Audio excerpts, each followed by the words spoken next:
ছোট্ট একটা ভিডিও দেখাই আপনাদেরকে, তারপরে একটু বিশ্লেষণ করার চেষ্টা করি। দেখেন। হ্যাঁ, সব ঠিক আছে। আপনি আসেন, কোনো প্রবলেম নাই। কিংবা অর্ধেক রাস্তা গিয়েও পরে একটা সময় দেখলাম যে সবাই আওয়ামী লীগ করে, আর এখন দেখি যে কেউই আওয়ামী লীগ করে না। এরকম একটা অবস্থা। আপনি এসে প্রথমে মিরপুর যাবেন না মাগুরা যাবেন? এখন তো ঢাকায় পা রাখাটাই সবথেকে বড় চিন্তা। আপনার সাবেক টিমমেট, আপনার বন্ধু তামিম ইকবাল বোর্ড সভাপতি, তিনি নতুন কোনো উদ্যোগ নিয়েছেন কিনা? তো ইলেকশন করার পরে আসলে যে বোর্ডটা আসবে তাদের হয়তো হাতে অনেক সময় থাকবে চিন্তা ভাবনা করে ডিসিশনটা নেয়া, আইন উপদেষ্টা এবং ক্রীড়া উপদেষ্টা। যাক, এটা তো বুঝতে পারছেন যে দর্শক, যে সাকিব আল হাসান বলছেন যে আগে সব আওয়ামী লীগ দেখতো, এখন আর আওয়ামী লীগ দেখে না। তার চেয়ে ইম্পর্টেন্ট আরেকটা সাক্ষাৎকার প্রথম আলোতে প্রকাশ হয়েছে, যে বলেছে 1 কোটি টাকা দিলে কেস থেকে নাম উঠায় দেবে। এটা হলো যারা মামলা করছে, 3-4টা মামলা হয়েছে, হত্যা মামলা। সেই মামলায় তাকে, তার কাছ থেকেও চাঁদাবাজি, যে টাকা দাও, তোমার নাম উঠে নেব।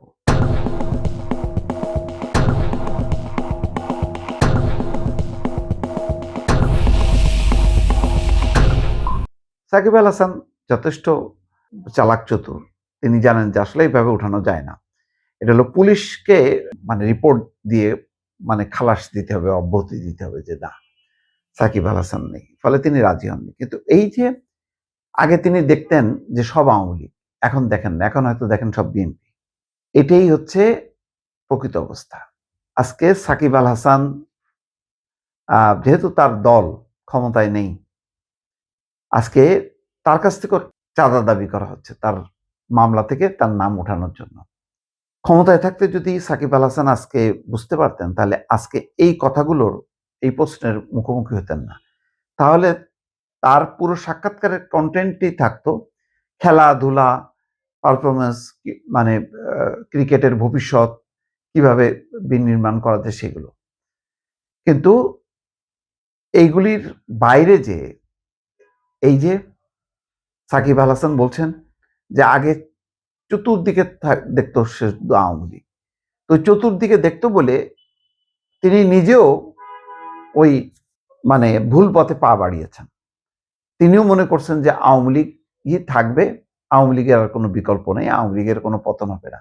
ফলে সেখান থেকেও তিনি একটা রাজনৈতিক সুবিধা নেওয়ার চেষ্টা করেছেন, চিন্তা করেছেন যদি এখনই তিনি এমপি যদি হন, তাহলে পরে মন্ত্রী হইতে পারেন, অথবা বিসিবির সভাপতিও হইতে পারেন, বা ক্রিকেটকে নিয়ন্ত্রণের একটা জায়গায় তিনি চলে যেতে পারেন।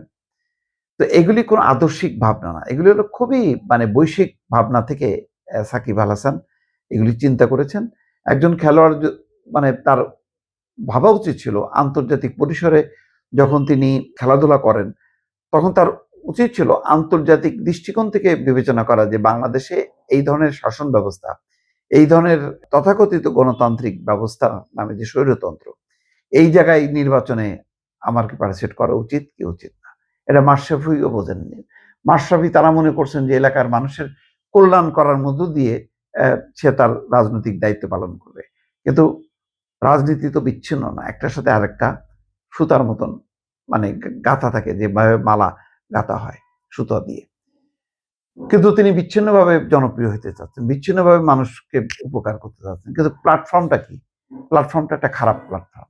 আওয়ামী লীগের একটা স্বৈরতান্ত্রিক প্ল্যাটফর্মে বসে সাকিব আল হাসান, নাইমুর রহমান দুর্জয়, এই যে আরো শিল্পী, এদের নাম না বলা, মাশরাফি, তারা যে ভুলটা করছে, সেই ভুলের খেসারত হিসেবে আজকে প্রায় 2 বছর সাকিব আল হাসান দেশে নেই।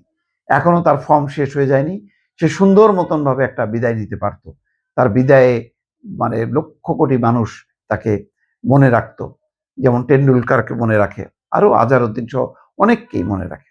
কিন্তু সাকিব আল হাসানকে মনে রাখছে না। তার কারণ হচ্ছে রাজনীতির যে বিভক্তি, সেই বিভক্তির মধ্যে সবচেয়ে খারাপ একটা রাস্তা তিনি বেছে নিয়েছেন। আওয়ামী লীগের সেই খারাপ সময়টার মধ্যে তিনি নিজেকে সমর্পণ করেছেন। ওই যে বলছেন না যে তিনি আগে শুধু দেখতেন যে সব আওয়ামী লীগ, এখন দেখছেন না। এই যে এখন অবস্থাটা এমন যে তার কাছেই চাঁদা দাবি করা হচ্ছে 1 কোটি টাকা। এটাও হচ্ছে যারা তার পেশার বাইরে যে রাজনীতিতে ঢুকবেন তাদের জন্য একটা বড় শিক্ষা।